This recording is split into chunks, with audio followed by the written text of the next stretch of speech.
Xo'p akalar, Tracker 2 mashinasi pultlanib qo'ygan hamda pultlarni yo'qotib qo'ygan ekanlar. Visibga kelib pult yozib beramiz. Eshiklarni ochib berdik. Endi nasib bo'lsa, chiroyli qilib pultlarni yozib, programma qilib mashinani zavodga beramiz. Akalar, nasib bo'lsa Tracker 2 mashinamizni pultlarni programma qilib taxlab berdik. Ko'rishingiz mumkin, Visibga kelgan Tracker 2miz.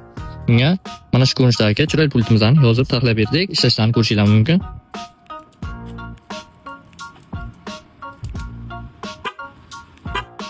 Hamma narsalar kalkulyatorni ishlab turibdi.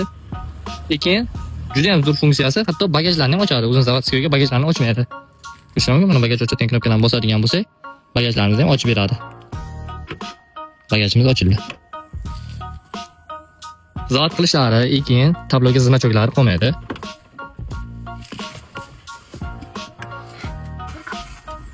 Ko'rishingiz mumkin, mashinamiz ideal holatga ishlab turibdi. Znachoklari ham o'chgan. Xizmatlarimiz qiziq bo'lsa, bemalol biz xizmatimizdan foydalanishingiz mumkin. Ishlaringizni sifatli va chiroyli qilib bitkazib beramiz. Joningiz sog' bo'lsa, Avtoprodan zorlashmanglar.